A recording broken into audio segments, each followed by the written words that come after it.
Is it time for recess yet?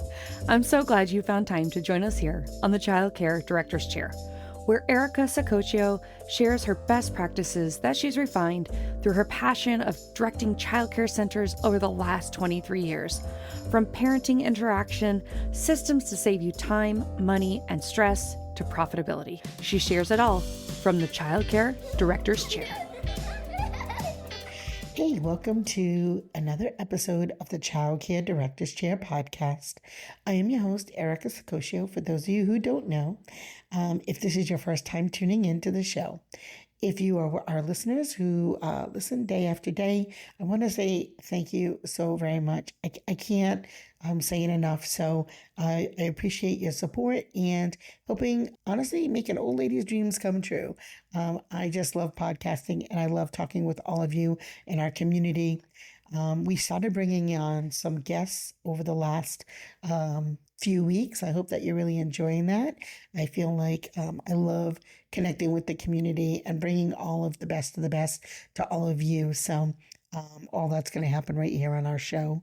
If you had an opportunity, last week we had a professor, Miss Reed, on our show, and she owns Diapers to Destiny. And we talked a little bit about why having a CDA was important. And we talked a little bit about how you can use it to move up the career ladder or how you can help your entry-level folks move into a thought process of more being more professional. But we didn't really get into the nuts and bolts of a CDA as much as I'd like to. So I just want to kind of touch base on that. The first thing I want to say is, obtaining a CDA credential involves several steps that ensure that early childhood educators meet the necessary qualifications set forth by the Council of Professional Recognition.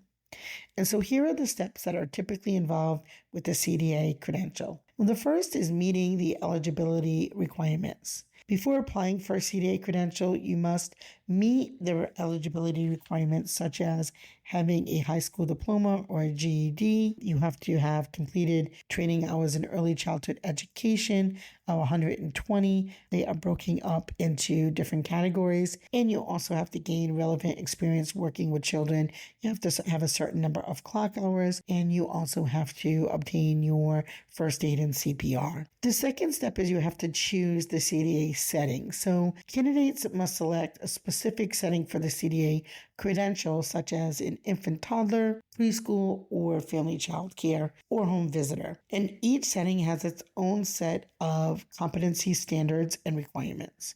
And you want to make sure before you pick what one you want to obtain, you really want to think about what classrooms have you worked in and what ones did you enjoy the most. Because the worst thing is to go and get a credential for an age group that you don't really like to work with, or it isn't your passion. The other thing I would say is infant toddlers. If you're really looking for a place where there's a lot of growth, I'd say infant toddlers is definitely a place where I would invest some time and money, because a lot of centers are probably going to move towards providing very, very high quality for infants and toddlers as many preschoolers start moving into free preschool spots throughout the country. So you might want to think about that. And if you're a childcare owner, are you going to go all in with infant and toddlers?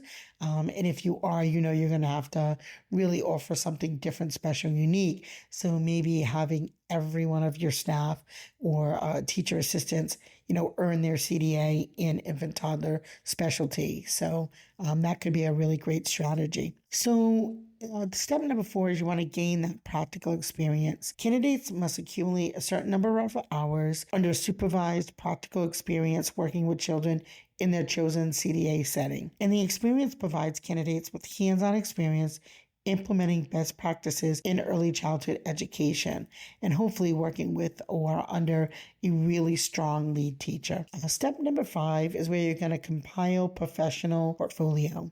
And that is one of the things that Diapers to Destiny does, is they have a really nice, all put together, very organized portfolio that you can purchase and kind of just keeps you on track and guides you through all the steps, because it can get a little overwhelming if you're not 100% sure what to do.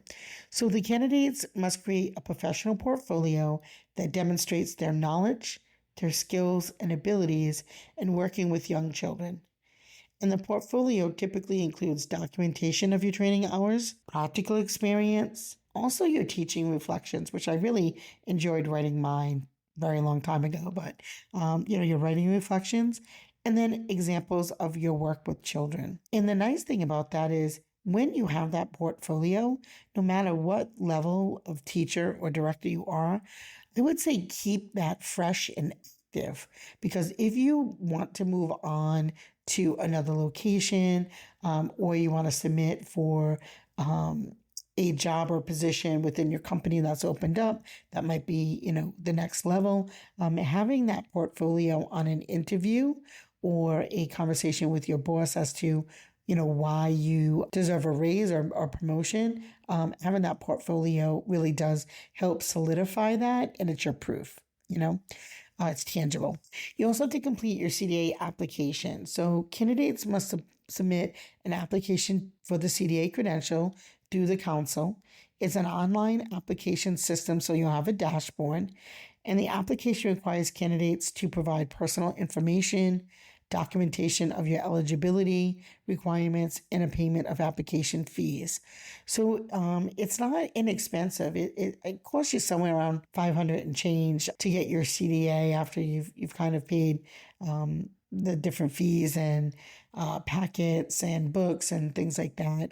But there is a lot of funding out there, as Ms. Reed had talked about in her episode. There is a lot of funding, and a lot of states do have CDA programs. So make sure that you can tap into that. Some of the programs even have stipends where they'll pay you to get your CDA. So now is a really great time to think about that. Then the next step would be a scheduled verification visit. So after you submit your application, candidates must schedule a verification visit with the council specialist. And during the verification visit, the specialist observes the candidate's interaction with the children, and they'll review their professional portfolio and conduct an interview to assess their competency.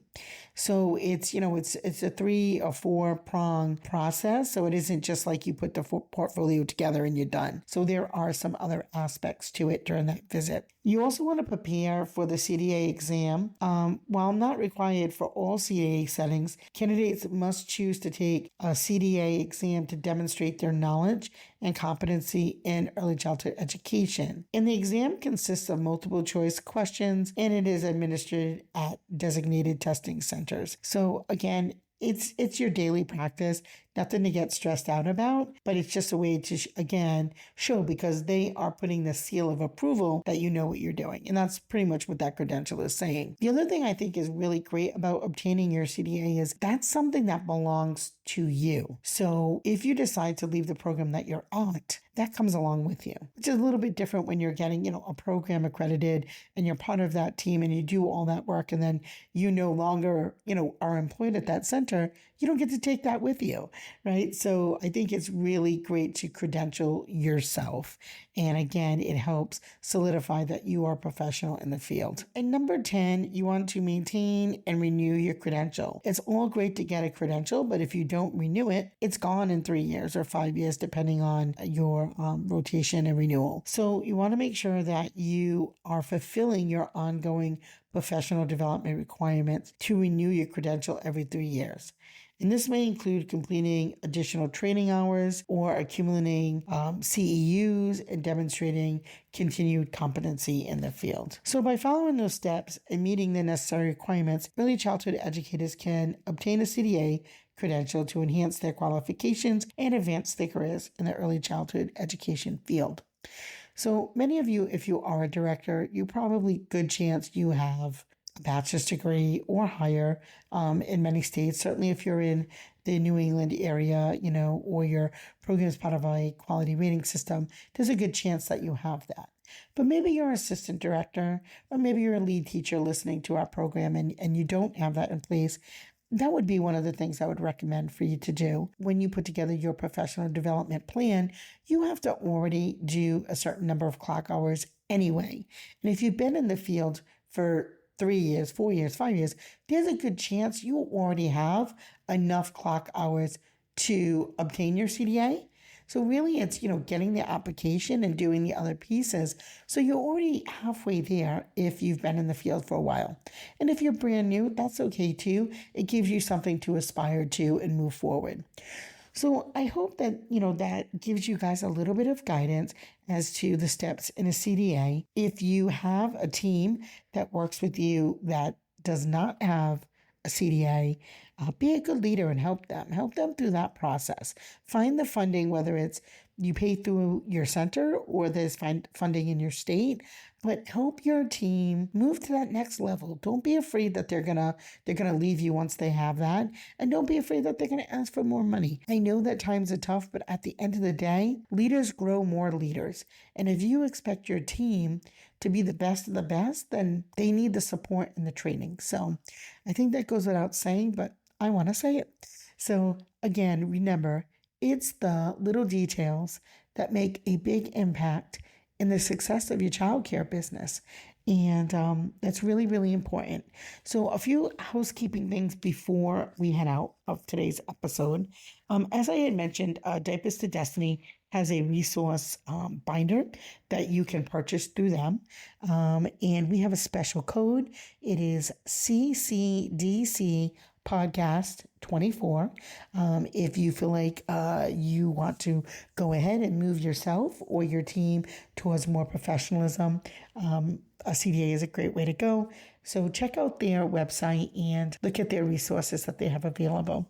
Also, we would love your support on the podcast. And I know you tune in day to day, and that certainly is very, very helpful and very meaningful. And I'm extremely grateful. Also, if you could show your support through our new subscriptions, where you can support the production of our podcast for as little as $3 a month. We will continue to keep putting out content and helping as much as we can. Again, if you have specific questions or there's a topic that's really burning that you would love to get feedback on, please let us know and we'll be happy to cover it for you.